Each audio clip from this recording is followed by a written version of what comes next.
Dankjewel. Yeah. All right. Well, there's like 5 cappuccinos brought in, I think. Is the cappuccinos here? Okay. So while the cappuccinos will be brought in behind me, I'll start to open this afternoon. Hello, everyone. My name is Valentin Bijvank. I'm director of MARRES. Last night, we opened the exhibition Porous Grounds, Sacred Codes. And for those of you who haven't visited it, we can do it right after this talks, but for the rest, you have 5 months, 6 days a week to go and see this really spectacular show, I think. Very, very beautiful, beautiful show. How's this microphone doing? Is it a bit too strong or is it good? Okay. Behind me are all the artists except for one, Ican from the show, and the 2 curators. And I think you probably make a round in a bit, no? Who's who and what is what? Okay. But I will give you already the names of the 2 curators, is Haja Fanta and Philly Gay. And they will introduce the artists and ask about their practice in a little bit. The idea is that we make it a bit of a conversation. So if you're not too shy, then I would invite you to come to the first row so you can ask questions. And if you have a question, then make it known to me so it can be on the microphone, so it will also be on the stream and on the film. Something else I need to say is there is going to be film, so you know that. And there's also going to be a podcast. And please help us to make it a conversation rather than a captive audience that is listening to everyone. So interject if you have anything that you want to bring to this conversation. Haja, Philly, you want to start? Yeah,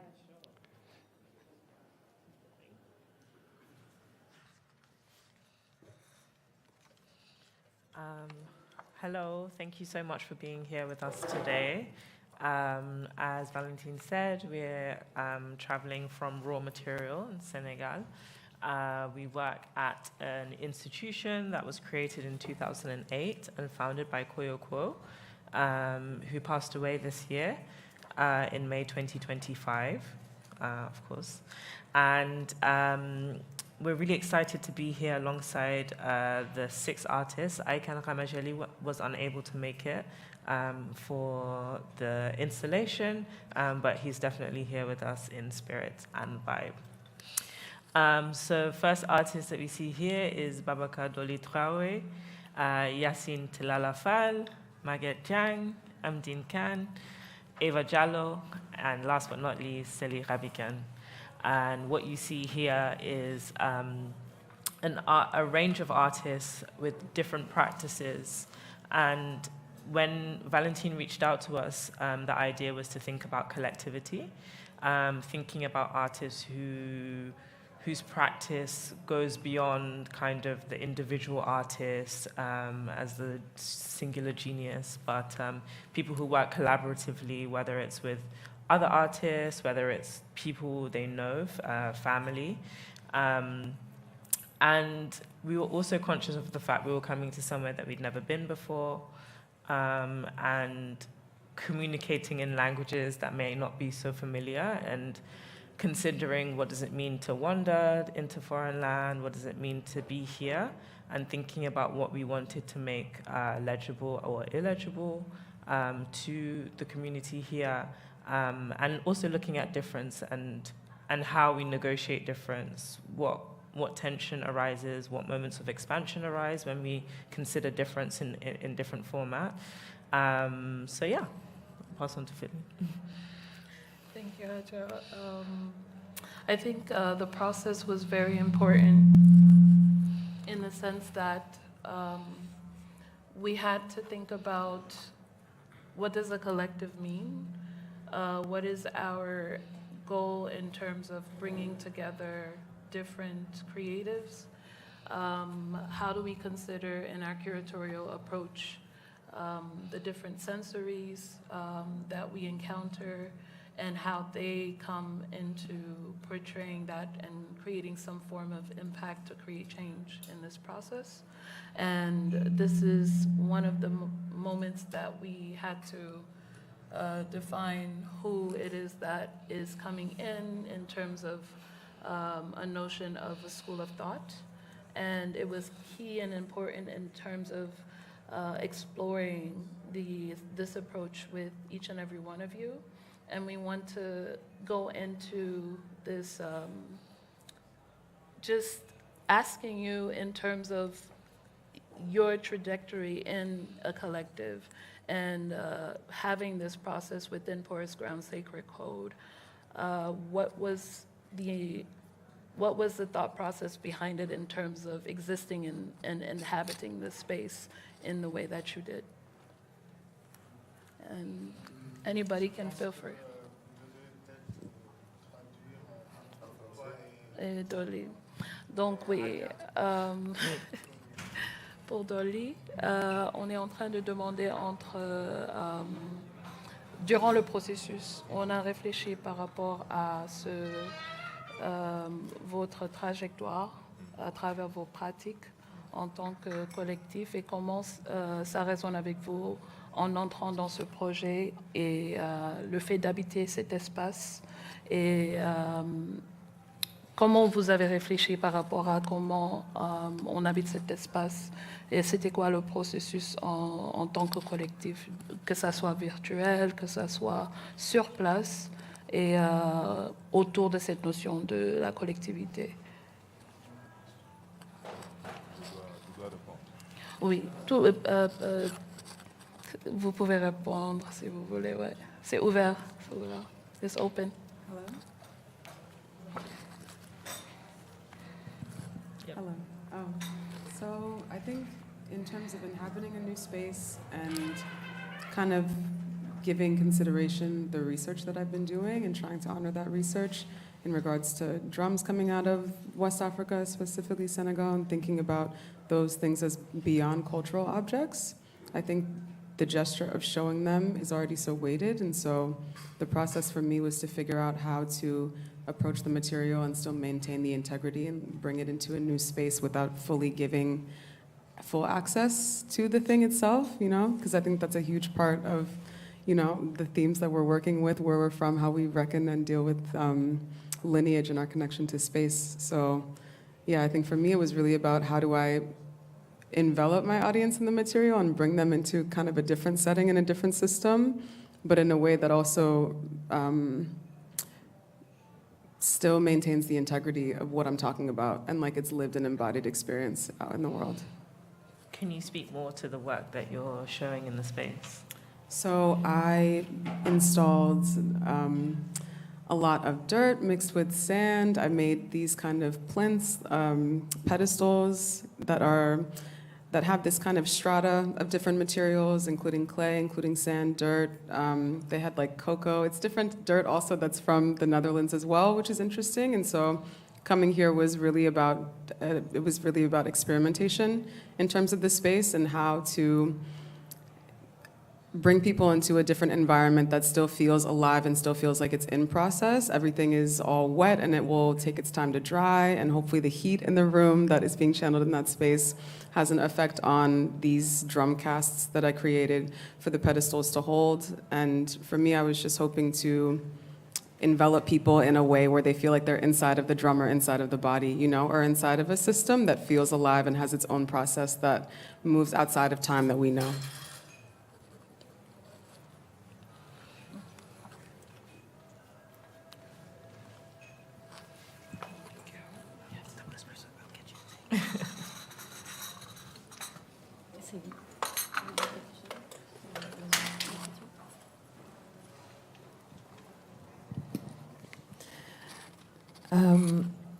For the collective experience, I think that the collective experience really happened when I set foot inside of MARRES, and I felt the culture that was inside of MARRES, the culture that you've planted, that you've all planted. It just felt like being in the feeling good in the space first. For me, it was really important, and then meeting people that I already knew, or people that I heard the name, or just having that. It felt very, I don't know how to say it, but it felt very organic, and we spoke about it a lot online. Closer? Okay, we spoke about it a lot online. We worked a lot remote. Each of us was somewhere in some territory, but I feel like being together, present in the same space physically, just solidified something. And I feel like it was great working remote, but being in the same space just birthed something that is ineffable. And that thing is something that I pursue in my work, the thing that you cannot quite name, the thing that is marvelous, but you lack words to express it. I think that's my thirst as a creative, and that's what I wanted to inject in that magical kitchen, just that feel of the city, that perfume that you just cannot quite comprehend yourself, that you keep on discovering, and you just open that quest for people to witness it, even if it's never finished or never ending. So, yeah. Can you speak more to some of the collectives that you've been in previously and how this idea or school of thought impacts your practice? Yes, actually, I started, I'm a fashion designer before anything else. That's where I started being confronted to Dakar's creative scene through fashion. And I think my first, in 2008, I came back to I was studying abroad, but still coming each year to Senegal. But I decided to just stop my regular studies and just take a year for myself, immerse myself into my city, and just understand what that creative calling was. So I came to Dakar, and it was the craziest time I've ever witnessed in any territory, ever. I mean, there was art everywhere, and there was this huge contest that was the WAPI, and it was the initiative was from the collaboration between a big telecom company and a collective named Les Petites Pierres that was, I think they had a year of existence, something like that. And then they find a way to map out the territory and to dig out any talent that had something to say within different fields. And I was part of the fashion cohorts. And I didn't win that contest, but I won, a jackpot for the rest of my life, because all the collaborators I've been working, it came from that very specific moment. Sheikha, who is here behind us, was a jury in that contest, and that's where I met him, and he's critical in my trajectory as an artist. So I started in a collective, and that left an imprint in how I approach art as a collective gesture that doesn't diminish you as an individual or as a singularity. Okay. And there has been other collective ever since. There was Les Petites Pierres, there was Mousse de Tour. I navigated through other more ephemeral initiatives, but for me, the group, community, all of that is, to me, is the purpose at the end of the creative journey. Thank you.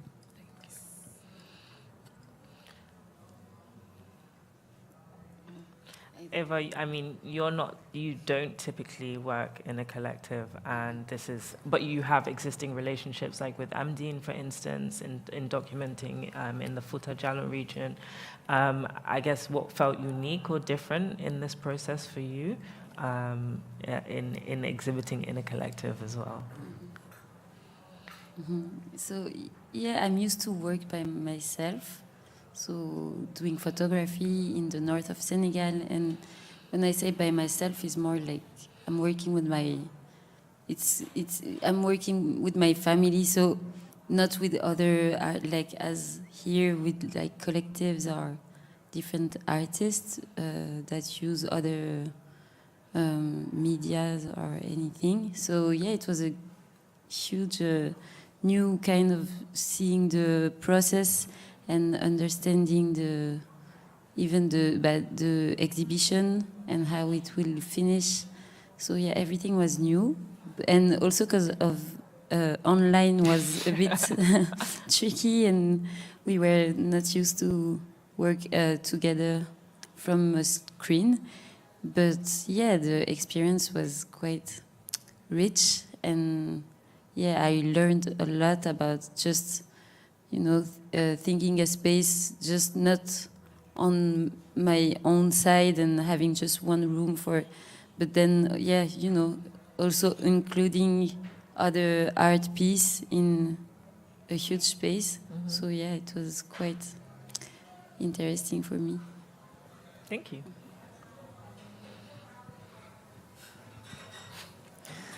Hello. So, well, me, I'm part of a collective, so I can talk about this a little bit, maybe.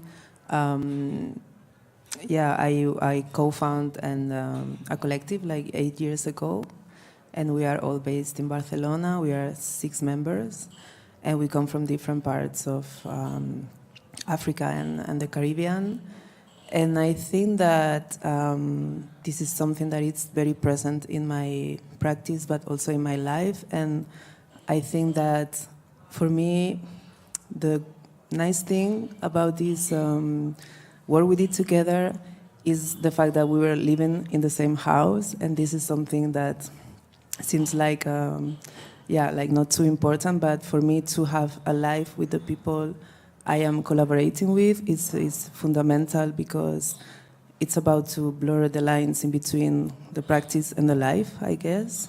So with my collective, we are lucky enough to have a space, and in that space we work, but we also cook and we eat together. We just coexist. So that makes everything more like familiar and more like I don't think we will have last 8 years if it wasn't because we are really sharing a life together and that we are a family. So yeah, it was feeling good to kind of like, wake up in the same house and see the curators and the other artists, and that was helping to then go to MARRES and have this warm feeling in between us, I guess. And yeah, for me, like, collectivity, community is super important in general. Yeah, I don't see myself thinking about my solo practice, or it's always in conversation with other people as life is. So yeah, I guess that it was feeling very natural to me to be part of this specific curation. Yeah.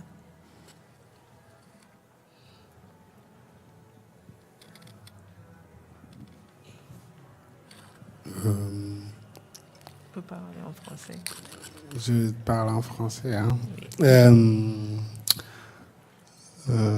Je sais pas trop.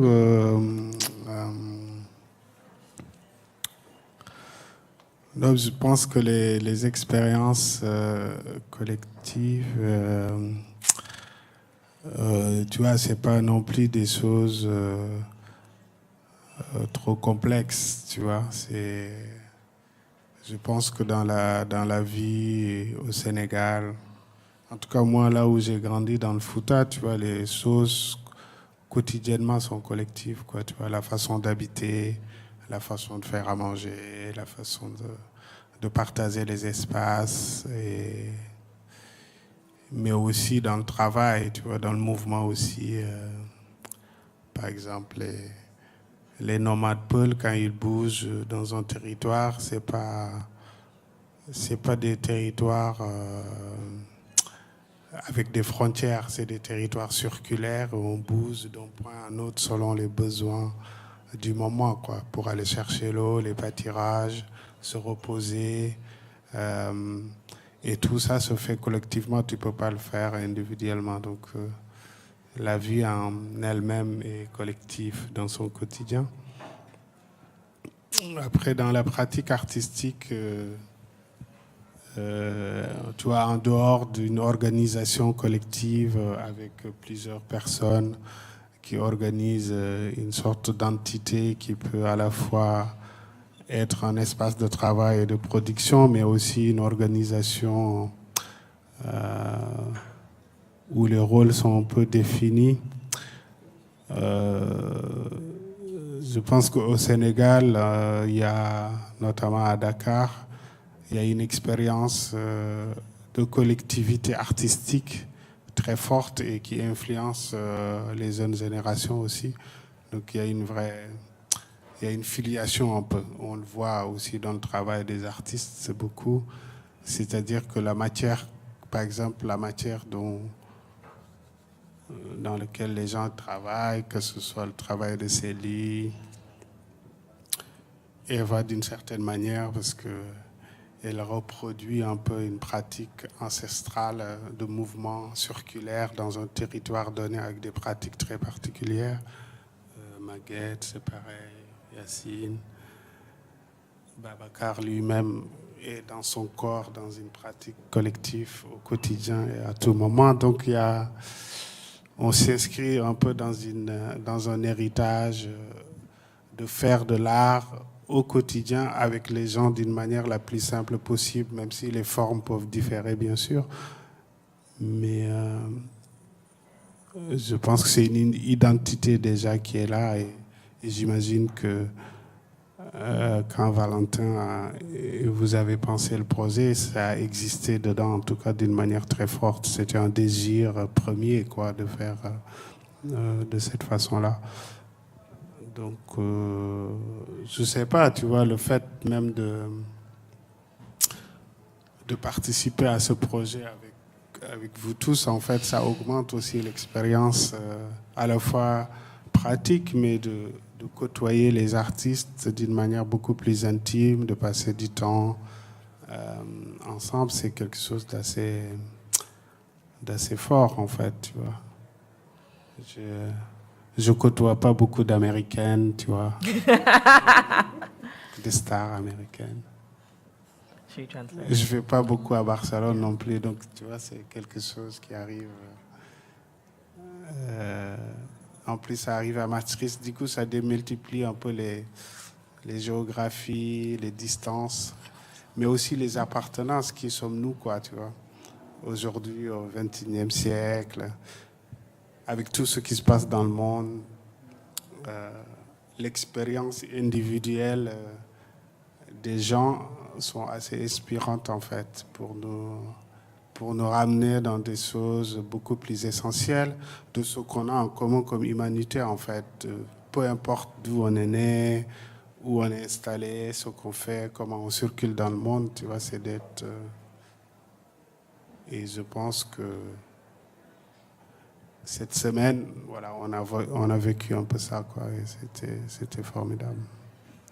Voilà. On traduit. In terms of collectivity for Hamedine, he's already thinking of it from a point of Senegal. So it was evident in the process in terms of where he grew up, which is in Fouta, with a communal collective aspect that was already embedded in the process. So for him, with the nomads of the Peuls, even in the way that they circulate in circles. They're not circulating around the borders or around the forms of those borders, but it's a very circular approach. So in terms of that, there's also this strong presence of these collectives that have existed in terms of it making it easy to be able to take on this track. And to bring it down to this process, it was also important in the sense of seeing different individuals with their different approach in collectives, with the different materials that they do use. So like Selly with the textile, but Eva also in terms of her approach as well as the sound and everything. It was important in order to understand that there's this individuality that brings everything together, especially in the sense of this 21st century, being at MARRES, being able to have these rapports and these conversations and relationship and exchange was a vessel in this aspect, and it was already something that's foundational in where he comes from and what he's inherited in terms of that approach. So it brings everything together. Thank you, Hamedine. Bon, je ne sais pas. Qu'est-ce que je dois dire sincèrement? En termes de collectivité, ton expérience, et dans ce processus, même si c'était différent, si c'était à distance, mais on s'est retrouvé à ce stade-là, qu'est-ce que ça te parle en termes de ton approche pour en arriver là? Et voilà. Pour moi, c'est l'apprentissage avant tout. Et puis ça, comme Hamedine il a dit, que c'est le nous au lieu du je, tu vois. C'est allons-y, tu vois, tous ensemble. Et puis ça nous permet aussi de comprendre bien qu'on n'est pas seul au monde aussi, tu vois. Et que ça nous permet d'apprendre des choses nouvelles sur nous-mêmes, mais aussi apprendre des choses sur les autres qui nous accompagnent. Et nous sommes nés dans ce collectif, tu vois. On a toujours, même si parfois c'est hyper difficile, mais ça permet aussi de purifier un peu l'ego, même de le spiritualiser, tu vois. Et que dans cette expérience qu'on a vécue, qui est très nouvelle pour nous, le fait de faire une résidence virtuelle, tu vois, de parler comme ça, de progresser comme ça, de réfléchir comme ça, c'est des choses qui sont hyper nouvelles pour nous, mais tu vois, ça nous a permis de prendre d'autres directions et d'autres horizons aussi, tu vois. Et il y avait une symbiose qui était naturelle dans le processus de cette semaine, tu vois. Il y a eu une sorte de connexion, c'est la façon dont moi je l'ai ressenti. Il y a une sorte de connexion qui n'est pas calculée et qui à la fin a donné naissance à ce que nous avons vu hier, quoi. Ouais. Et je ne sais pas, sincèrement. Une expérience de laboratoire Agita, l'espace Medina.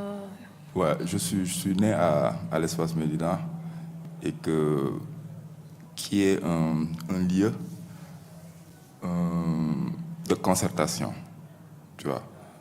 Parce que c'est à la veille du premier festival mondial des arts nègres que des groupes d'intellectuels, tu vois, se regroupaient là-bas. Mais l'art et la création l'ont emporté sur la politique, tu vois. Ils ont quitté là-bas pour aller brûler le centre culturel français et le ministère des Travaux publics. Parce que il y a Senghor qui devait venir à Dakar. Non, il y a Pompidou qui devait venir à Dakar et que Senghor a commencé à maquiller Dakar. Et eux, ils n'étaient pas d'accord, tu vois. Donc, ils ont fait des dégâts comme ça et que ça a toujours continué à bouillonner là-bas. Et c'est même là-bas qu'ils ont quitté pour aller au 17 rue Jules Ferry, tu vois, avec mon père qui est membre fondateur du laboratoire Agitar et qui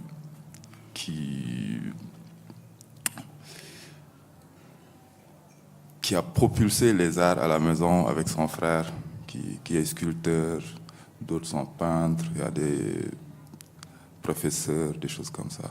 Tu vois. Mais la famille Traoré est une famille d'artistes, on peut dire ça. Parce que ma grand-mère a eu 15 enfants, 8 femmes et 7 garçons.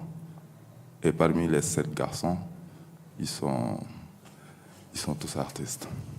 Et c'est dans cet environnement collectif même que moi je suis né. Tu vois, j'ai grandi là-bas. Mais je voulais me départager un peu aussi. Tu vois. C'est ça qui m'a amené vers la photographie. Tu vois.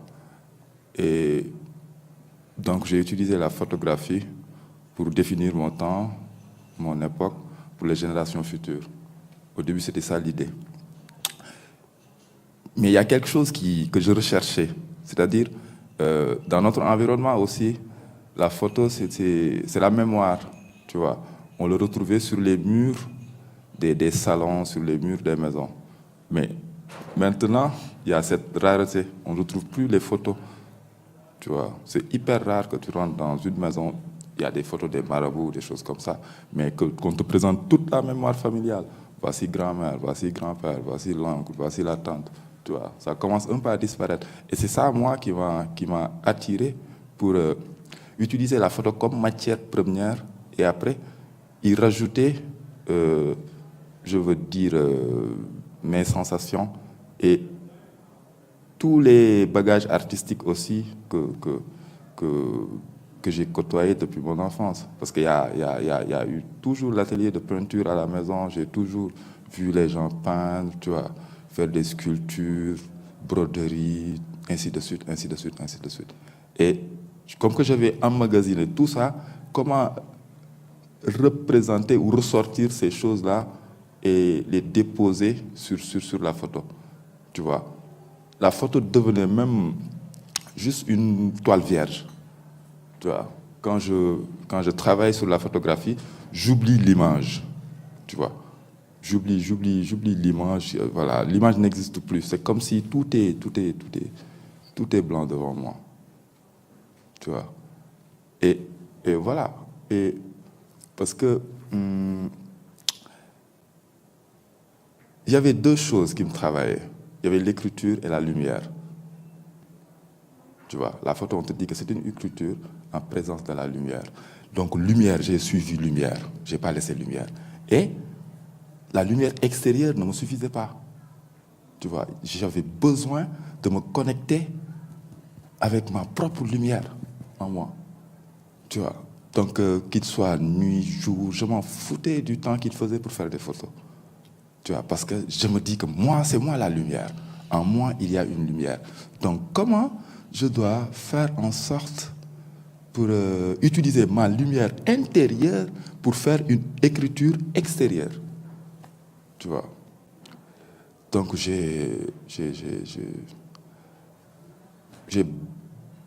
comment on dit ça? J'ai essayé. Et j'aime bien ça. J'aime bien lutter contre tout fondamentalisme dans l'art. J'aime bien casser des codes. Voilà. Parce que je me dis que ça, c'est une personne qui l'a dit. Moi, je suis une personne. Tu vois. Donc, et toute connaissance humaine est relative. Tu vois. Il n'y a aucune personne qui peut dire le nombre de poissons qu'il y a en mer. Il n'y a aucune personne qui peut te dire le nombre d'arbres qu'il y a sur Terre. Tu vois. Donc, on est tous personnes, chacun, il connaît ce que l'autre ne connaît pas. Et c'est ça même qui fait le collectif, que chacun rapporte sur la table ce qu'il connaît. Et ensemble, on fait un plat. Un bon plat de tchébouchen. C'est bon. Voilà, c'est bon. Voilà, c'est bon. Il y a un peu de ñankatang, sople, soul, bojek. Et voilà. Simple. Bon, je vais traduire. Ouais. Le tchébouchen.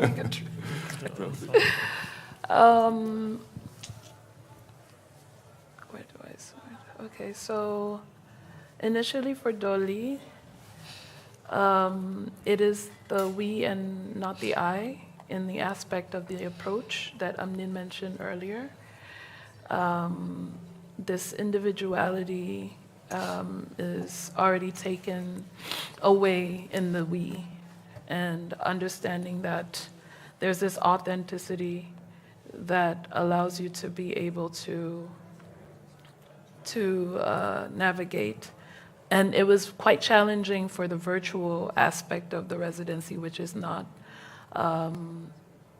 the ideal approach in the collective, but it was something that allowed us to think together and be able to arrive here in that sense, in the sense of laboratoire and Espace Medina and his upbringing. In starting with Laboratoire Agitar that came to be, which his father is a founding member of. He always grew up in spaces and with a family that are exploring different disciplines in this sense. So whether it is embroidery, whether it's painting, whether it's sculpture. And for him, it was something that he was surrounded with. And that allowed for him to also be able to look at it from an aspect of photography as well. And the photography was able to capture also what was taking place. And in the process, he was able to understand and do introspection in terms of his writing within photography and the light that he uses, but also understanding the light within him in relationship to seeing someone in their presence and understanding that his presence is as important as that. And all the different lights that come together in the sort are able to make it more powerful, and that's the importance and the reflection of a collective in this sense. And you just have to pull these different energies to be able to do that, and using the metaphor of cooking and using a kitchen, generating all the different ingredients that's needed to be able to create a very delicious, savory meal. So yes, it's all in terms of, I think it goes back to just how we function as a society in Senegal, as an African society, because it takes different forms in different geographies. And in that sense, even in this process, it's just an extension or a transmission or a form of being able to showcase how we live and also take back this narrative, but also take back this power of how we are seen in a sense. And I think it's just the collective is everywhere, and it reaches into the hospitality that resonates in the Teranga that we do have. It's a force within unity. I don't know what you would think.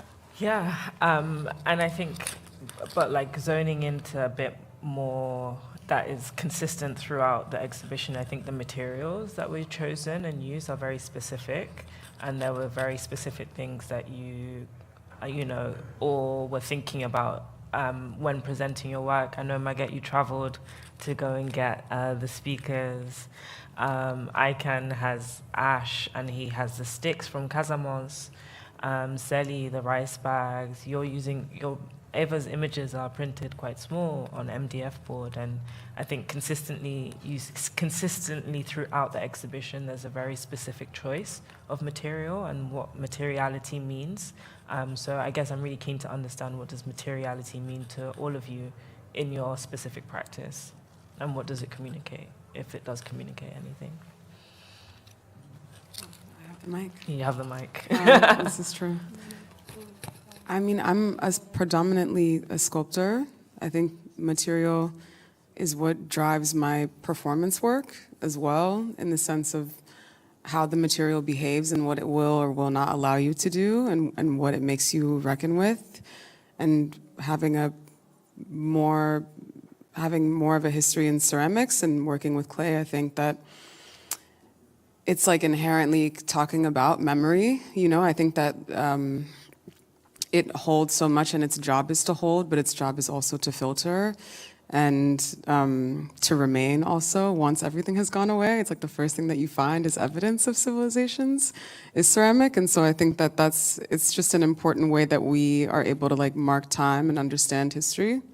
So yeah, I think that material is everything, you know, and the body is everything in that respect. So yeah, very, very much a driving force in my practice.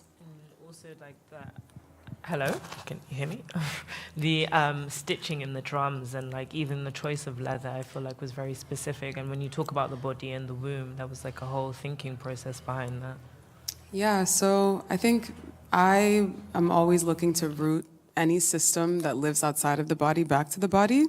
And so considering drums as, you know, more than just, I guess, you know, cultural objects even, you know, as like kind of living systems, you know, and their engagement with time and how they live in between spaces and in between times is something that was interesting to me. And then thinking about trying to bring that space or that idea back to the body anatomically, I arrived at the womb naturally because it's a space where things are undetermined, but also it's a space where sound and language don't have a fine line between them. And I think that for me, that's how I was like looking at the drum and trying to understand what type of space, what gets formed and what gets built in that type of space, and like how can things transform. And so, yeah, the idea was to try to get as close to that space as possible. You know, even beyond the womb, I was also thinking about just like what it looks like and might feel like for somebody to have consistently been drumming, and like thinking about heat also as something that drives transformation and drives change, you know? And it's also, you know, it's able to kill, but it's also able to bring life at the same time. And I think that the womb and the drum do the same, you know? It's like you like reckon with like death when you work with an object or make an object in that respect, because it needs that in order to live. So, yeah. Yeah, so me, well, I do work with invisible matter, let's say, because it's sound. And so I was thinking in which way I can like give like another presence to the sound, but also talking about a specific context. So I guess that at the beginning my idea was just to make a circle out of speakers, the speakers they use in Senegal normally, which are these conic speakers. But then I remember at some point thinking about, yeah, it would be nice if I actually can get some speakers that already have a trace and a memory within themselves, and that they can speak by themselves actually just by looking at them. So I was lucky to find this person that was, well, he was organizing the Hasidas, which are these religious gatherings where they read the poems of Serin Touba during the night. And he had these speakers for years, and for me they were like perfect because that's the vibe I wanted to bring to the room. And to kind of like see that player of sound as an archive itself. So yeah, this is why I was using these specific speakers that you can easily see that have been for years giving service to these communities and that are coming also from a specific place, which is Mbake, which is close to Touba, which is a sacred city in Senegal. So yeah, for me the context was very important, and yeah. How did you record the sound? So the sound, I recorded the sound in Touba. It was this sikar that was happening in front of the mausoleum of Sheikh Ibrahim Fall. And so every Saturday they just gather there and they do the sikar for like around 2 hours. So I was there. I couldn't be really close, and I didn't want it also because I didn't want it to be invasive, but I was kind of like close to the place where this was happening, and then I was recording the cigar for like 1 hour. And then, so what I did here was I used 7 speakers because also 7 is God's number, so it was also like a symbolic number to choose. And I was trying to, so it's like a multi-channel sound piece, which means that it's not that all the speakers are playing the same sound all the time, but the sound is split in between them to kind of simulate this dynamic within the cigar, which is like, is like not all the time it's not all of them singing all the time, but then there is like a specific dynamic of like, one is like kind of like saying something and then the others are like replaying to them. And so I was simulating this within the circle. This is why sometimes you hear sound coming from a space and then another sound coming from another speaker. So this was a little bit the thing I wanted to bring, no? This kind of like 360 sound experience where you could like feel like you are within the cigar, which is something very difficult, as you know, to get within those circles. So to bring that possibility, I guess. Thank you.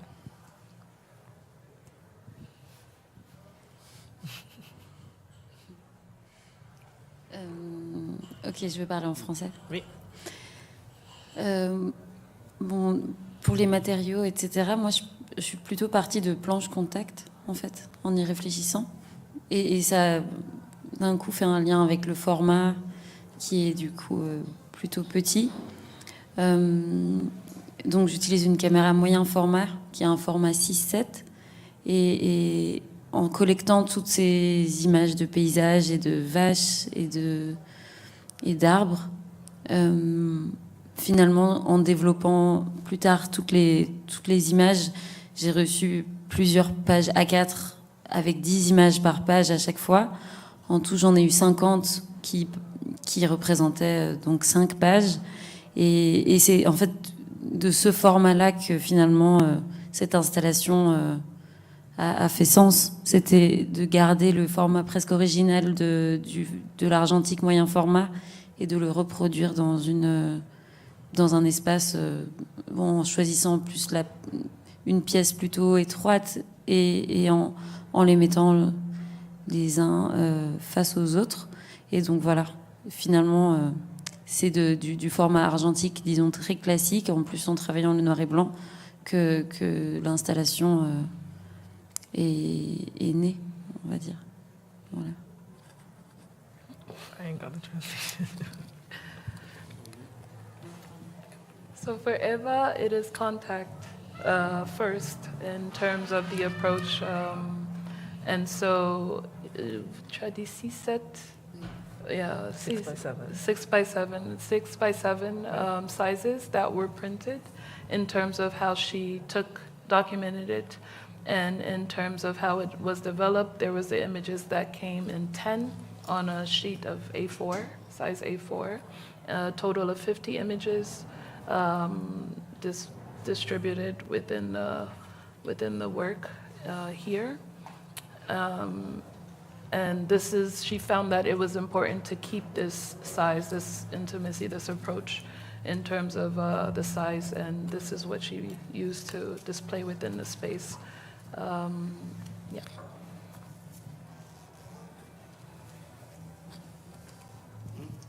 Ah oui. La matière. Ouais. Moi, j'ai travaillé sur deux pièces, quoi. La pièce de l'installation par terre là, avec la natte et les objets et les tableaux noirs. C'est une vieille pièce que j'ai commencé à Rome à la Villa Médicis il y a 4 ans. Ça s'appelait le Code Noir. Donc c'était en fait, c'était aussi une manière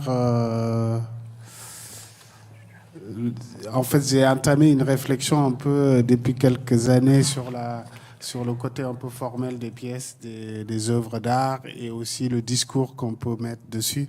Parce qu'il y a une sorte d'injonction maintenant que les objets doivent être engagés ou les propos. Enfin, et je trouve que parfois ça dessert un peu le côté un peu formel, quoi, tu vois, la forme. Et comme moi, je ne travaille pas vraiment la couleur, tu vois, je ne suis pas un peintre, je ne suis pas sculpteur non plus, donc j'essaie de trouver des moyens d'arriver à quelque chose de formel qui peut être intéressant sans pouvoir créer, sans nécessairement créer tu vois, un processus de peintre qui est dans son atelier à essayer des choses tous les jours, quoi. Donc je ramasse un peu des choses dans la rue, sur les marchés, les brocantes et tout ça, mais c'est des choses aussi que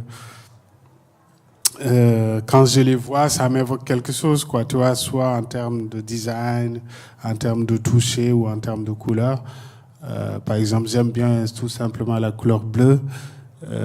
Donc, je la travaille à partir d'une base qui est la natte bleue.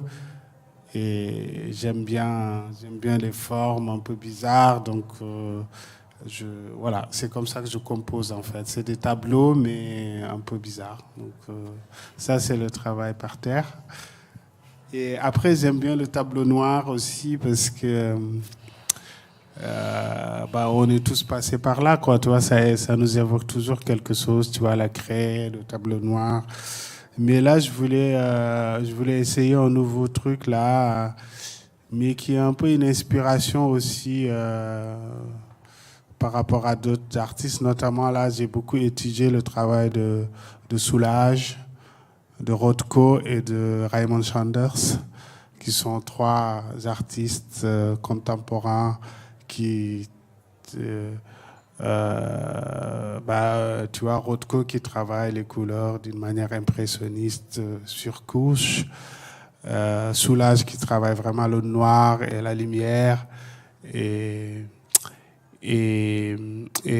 Sanders, lui, il dit que la couleur noire, c'est une couleur, mais en le mettant en perspective avec vraiment des petites touches, avec la craie blanche, où il efface, il remet, et après il revient mettre des petites touches de couleur.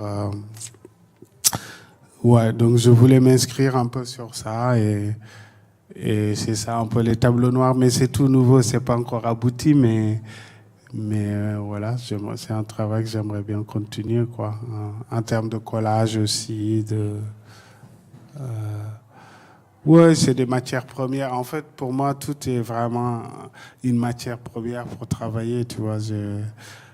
Le seul problème, c'est que comme je n'ai pas d'atelier, je ne travaille pas dans un atelier, je fais tout in situ, c'est-à-dire je viens dans une ville, je vais à Emmaüs, je marche dans la rue, je vais dans les brocantes, je ramasse tout ce qui est possible et à partir de là, je crée quelque chose et tu vois. Donc il y a une fragilité un peu. Tu vois, c'est pas vraiment l'artiste professionnel, tu vois, qui passe des années sur un tableau, tu vois, c'est un peu plus léger, quoi. Mais parfois ça marche et parfois c'est complètement raté, hein, mais voilà, quoi.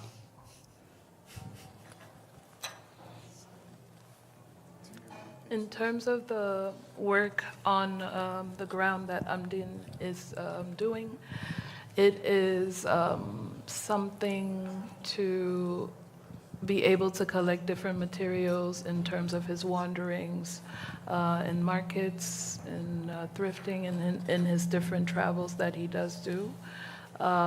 It is something that is less formal in the aspect of the traditional approach of having materials created for an artwork, but it is something where he resonates with the color blue and all these different materials that he finds in this process, And I don't know if I'm missing anything in from the, before we move on to the blackboards. Yeah, he's not operating from a studio, so also it's really about a thing about coming to a place and wandering and really just collecting what is possible. So it's not necessarily like a traditional artist format in which that, you know, they'll spend years on a painting or something like that. I think also, you know, different materials have different resonance. I think it's just about resonance. Sometimes it's just as simple as he likes the color blue. He's wearing a blue scarf today, so it speaks to be true. And, you know, or, and just inspired also by other artists. I missed the two of the names, but he was talking about Rothko and their use of color and how they're using colors, these artists. Using detail in the work, and yeah, I think, yeah. Should we open up for questions? Selly and Doli. We'll let Selly and Doli talk, and then we'll open up for questions. Yeah. Yes, in terms of material, it was very interesting to me to use rice bags and just explore. Before coming, I wasn't quite sure what I was going to do with the rice bags, but I always loved the practicality of metallic wire, and I love the color pink, as you can tell. So I was just curious to see how I could use techniques in that we use in my atelier when you need to hang something very fast and you don't know how to do it. Just translate that sense of emergency confronted to those rice bags, and it gave me and hearing Yacine also talking about point de suture and surgery, it just sparked something in my head, and I was like, this is super interesting. How can you just you know, create some type of body or piece of flesh, not to be gore, but and just piece these things back together. And it was very meditative for me to just keep on wiring those rice bags, and yeah, it gave me, I think it opened just a door of possibility of complexifying it and just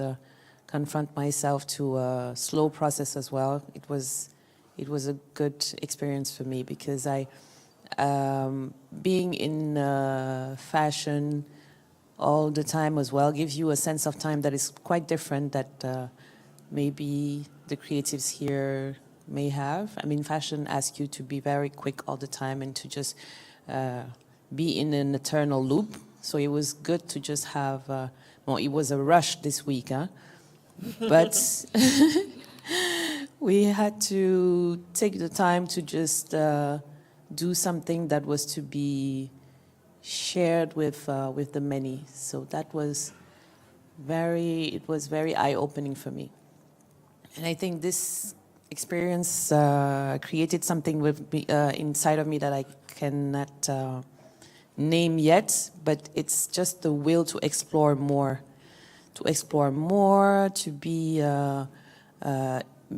way more digital in the sense of fingerprints, to be just to explore more and to push it and to see where it goes. And I think the second thing was the process of making the aluminum pots. I just realized, and I don't know why I realized it so late, but the process of making the pots is super circular. Anything that hangs, that is in the streets, like Coca-Cola cans or Fanta cans or forks or any single thing that has aluminum in the streets, is collected by people and then casted back and put back in fire and then casted, and then it becomes the pot that everyone in here has already eaten, you know, in or with, I don't know. It was just, there was something of, I don't know, I was sitting here in front of this atelier that was making the pots, And we had to go through all a very long process to make it happen, because you need to make some wooden molds first. So you're in a single neighborhood where all of this is happening, and you're zigzagging between all these materials that you were born with. And now I'm discovering like the intimacy of the fabric, and that was very eye-opening as well for me. And I think for me, material was like opening something secret to me, like a secret life. And that's, for me, it's all the purpose of moving forward as an artist, is just uncovering secrets, those secrets with respect and humility et beaucoup de pudeur, and just make sure that people that make this dream happen are all feeling included and feeling that they're contributing to that trace. I guess that would be a word. But really, really, it was really marvelous for me. I mean, through and through, I feel like I'm living a dream, because it's just opening another door of possibilities. And that's, I can't wait to be back in Dakar in a workshop and create.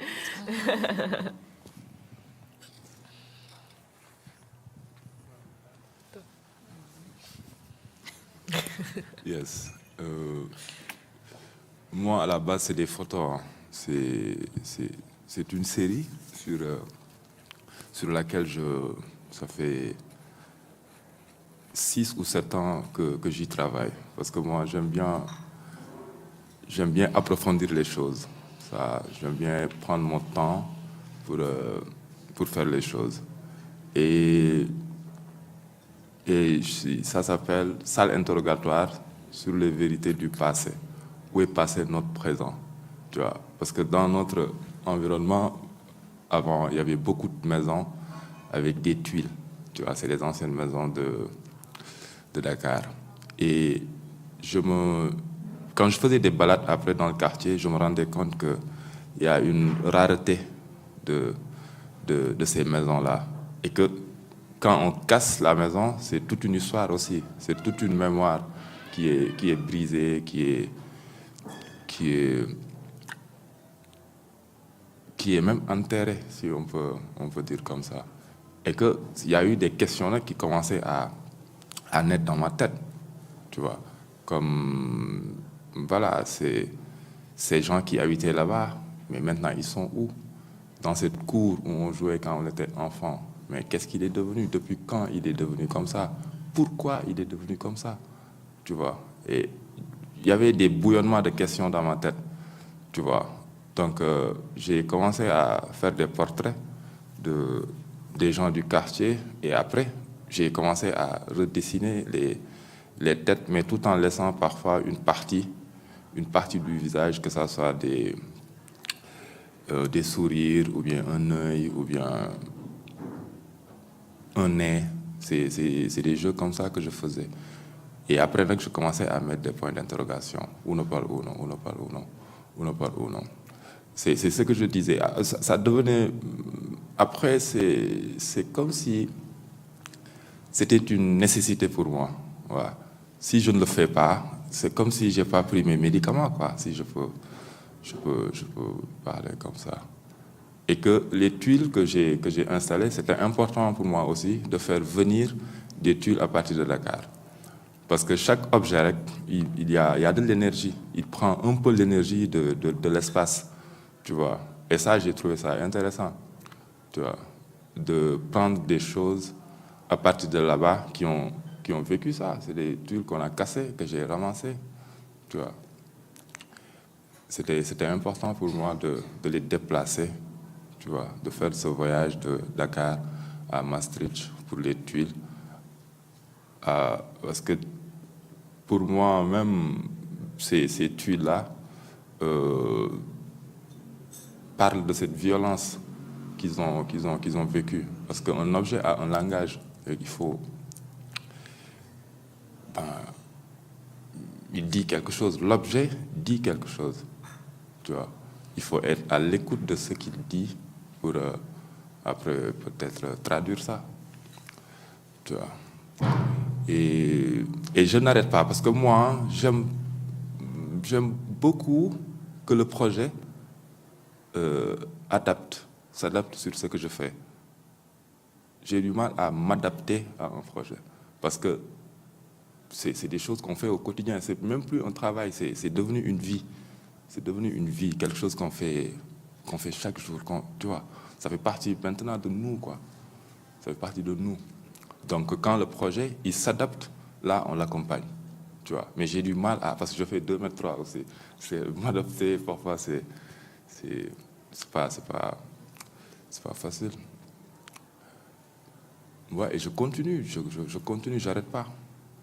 Je continue. Ouais. J'arrête pas. Doli says this process has been 6 to 7 years in the making, in terms of him observing Medina, the neighborhood, and being able to see common spaces that he grew up in, and asking himself questions in terms of where have people went. It's an interrogatory room where it's where has the past gone, and is the past in the present? And this is a process where he uses photography in terms of capturing faces within these different spaces, but also having this ritual and meditative approach that he uses in terms of creating this question mark on the figure, sometimes taking away one aspect of the body and applying these questions as he does it. And it became something of a lifestyle in terms of how he would like to continue this work, but also observing the materials of the tiles. And it was key for him to be able to have these tiles travel from Senegal over, because they have stories, and it was important to have it within the space and project that energy in terms of talking about stories that are disappearing, the demolishing of these different architectures and the families and these gathering spaces.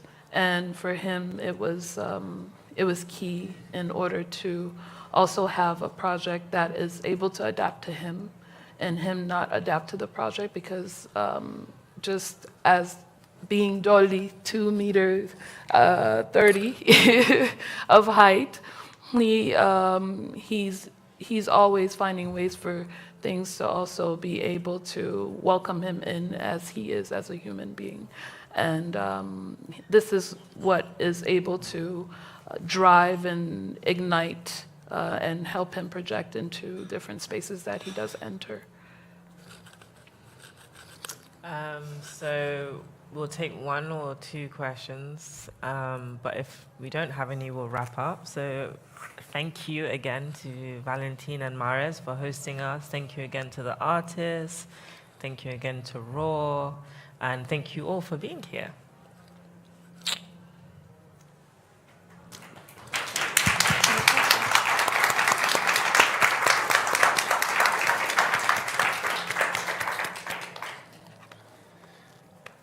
Are there any questions? Thank you. My name is Isabella, and I've just seen the show before I came here. I absolutely love it, so well done. I have a question about your first love for art. So since everything has a genealogy, we don't fall from the sky. You are all sitting here, we're seeing the finished artist in front of us. And I want to know if you want to share maybe with us, what was that first moment maybe that you realized I'm an artist, or I want to be an artist? Or was it something that grew organically, that's just sort of happened and, oh, actually I'm an artist? Or was it a conscious decision that you made? If you want to say something to that. Yeah.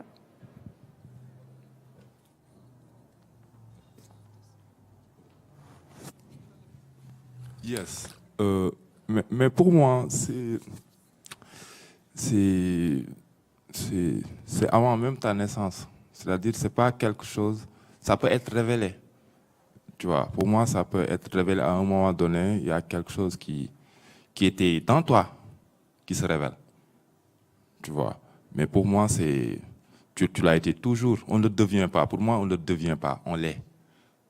Tu vois. On l'est depuis le début. Et après, il y a des révélations. Il peut y avoir des influences, des gens qui t'aident à réveiller ce qui dort en toi. Ouais. Je pense. Ouais. Yeah, it's not something that he necessarily like chose at a point. It already exists within him. It's like a way of life, I guess. And yeah, there's no kind of like journey in that sense. It's more about a thing, a being, a way of existing in the world, a way that feels like natural, fluent to who you are as a person, right? To who he is as a person. Yeah. No. It's not becoming. Yeah. Hello? Hi. If our first moment wanting to be an artist, or I always wanted to be like a doctor, and then I went to art school, and then I was like, I took a ceramics class, and then I was like, I have good hands, you know? Like I can just make, you know? I would like learn from people. That's how I feel like my practice started, was wanting to learn from specific people, and then, you know, yeah, realizing that I could do it, you know?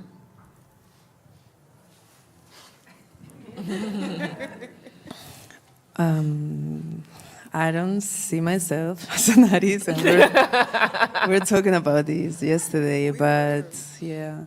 But I guess that, and also I don't have any background, like none of my family are into arts or whatever. I didn't went to art school or whatever.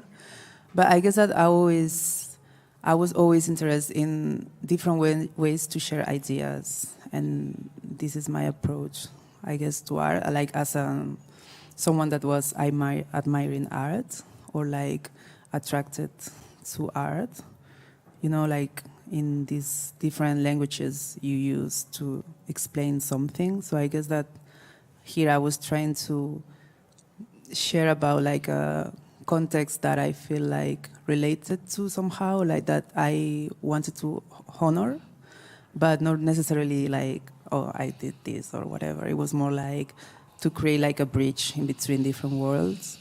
And but also like when it comes to music, which is I guess my first love when it comes to art and all that, yeah, it came naturally. I always felt very attracted to, you know, music, and that was also like for me like a way to share moments with other people and other realities. So yeah, that's it. Thank you.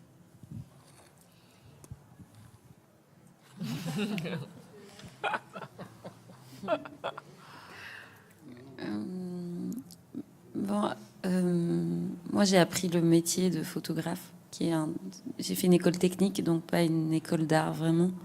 Donc c'est de la technique, de quelque chose de relativement mécanique que finalement, moi, les images se sont retrouvées dans d'autres contextes, mais bon, c'est pas vraiment un choix de dire aujourd'hui je me réveille et je suis artiste, mais parfois ça arrive, quoi.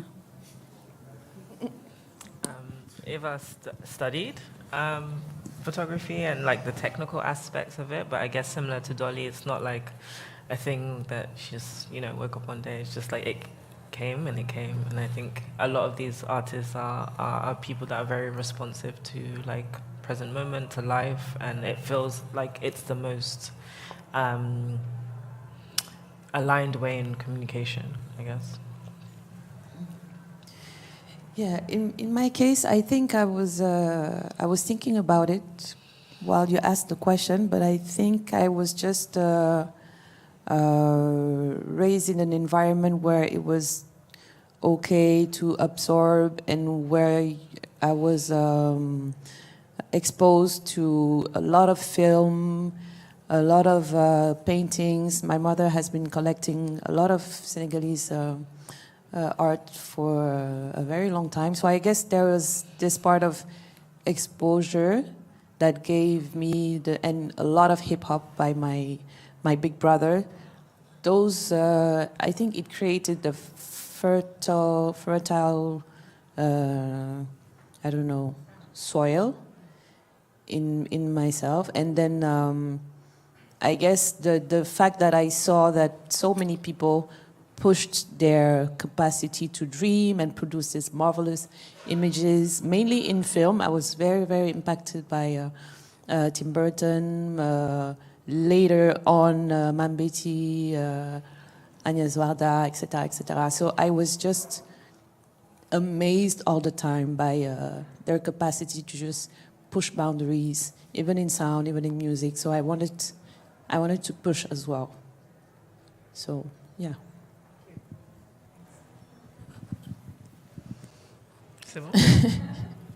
Okay. I have another question here. Oh.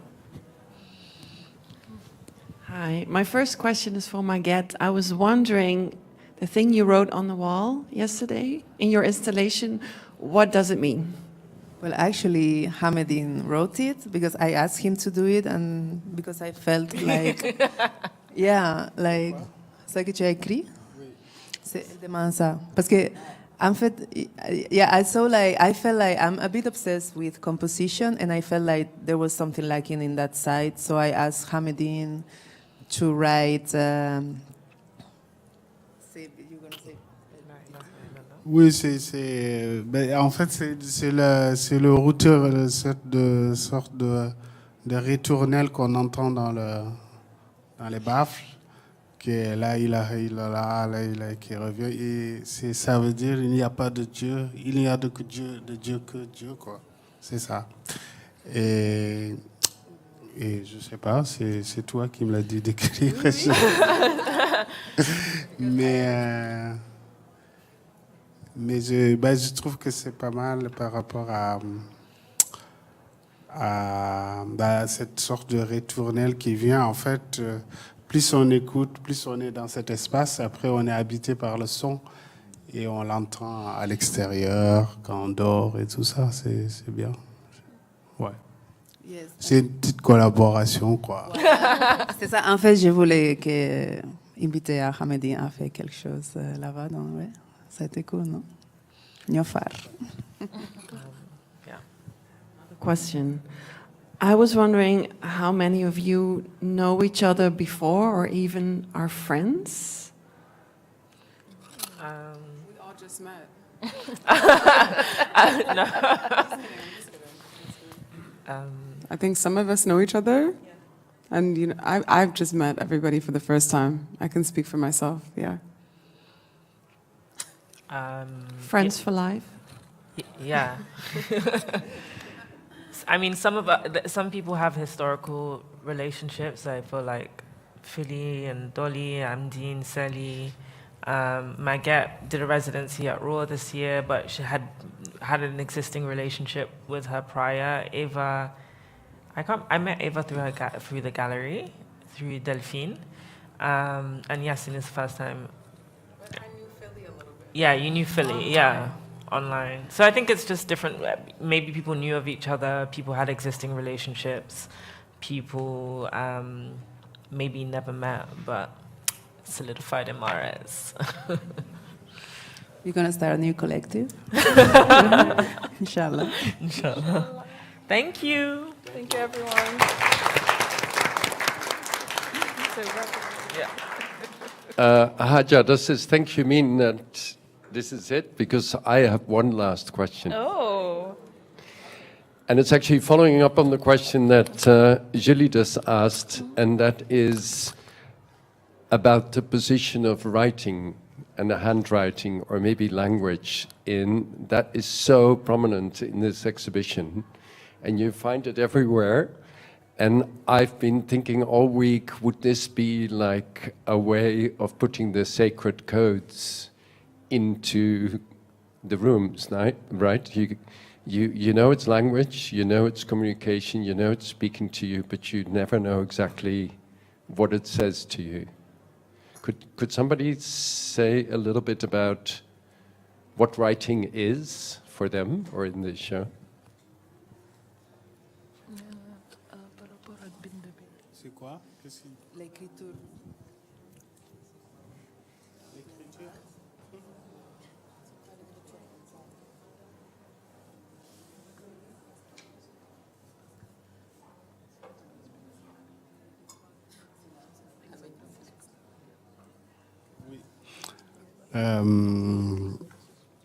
Non, l'écriture est importante parce que moi c'est assez simple parce que j'ai été bibliothécaire pendant des années avant de devenir artiste, enfin avant de commencer à faire des trucs, quoi. Et donc j'ai travaillé en bibliothèque publique, j'ai travaillé en librairie, j'ai vendu des livres dans la rue et donc j'avais une curiosité un peu du texte. Même si c'était du texte français, qui est quand même quelque chose aussi de très particulier dans des contextes africains où il y a une sorte de hiérarchie des langues et tout ça. Donc tout ça m'a un peu travaillé, mais c'est un peu une tradition aussi, tu vois, l'écriture dans les œuvres d'art, soit depuis le pop art avec Warhol, Basquiat, Raymond Sanders que je parlais tout à l'heure. Enfin, toute cette génération d'artistes utilise beaucoup l'écriture dans leurs œuvres. Donc c'est quelque chose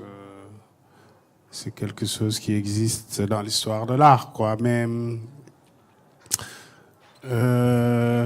Mais il y a aussi, tu vois, en Afrique, il y a quand même la tradition aussi des histoires orales, tu vois, racontées un peu le soir ou par les grands-parents et tout ça. Et j'ai trouvé qu'enfermer en plus ces histoires dans un livre, dans une langue étrangère, était un peu... ça manquait un peu de curiosité et du coup, je pense de le mettre dans une surface un peu plat,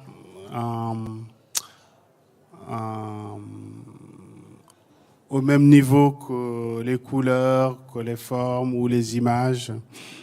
Ça donnait peut-être un peu plus d'accessibilité, quoi, aux histoires. Donc. En tout cas, j'ai trouvé intéressant de sortir l'écriture enfermée dans un livre et le mettre dans un autre support. C'est pour ça que ça m'intéresse un peu. Et puis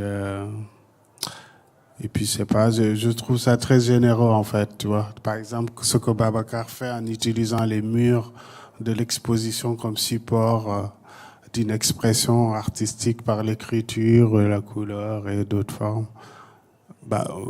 Quand je rentre dans un espace comme ça, je suis bien, je sais que l'artiste veut dialoguer avec moi en tant que public, tu vois. Il y a quelque chose de l'offrande, quoi, de bienvenue, de très généreux, je trouve. Donc, je pense que c'est intéressant. In terms of the background and the approach, Hamedine is a bibliographer, librarian, and he has worked around different publications and books. And in this sense, also coming into contact with these books, it was important in his expression to be able to layer it around different colors, forms, shapes, images, and be able to pull these words and that are constrained within a publication to be able to be more accessible and legible for the public. In terms of Doli and his approach, he finds it interesting. In a sense, is familiar. It's an invitation in terms of a conversation that he would like to have with the public and engage with them. Thank you. I think that's a wrap. I think everybody is finding.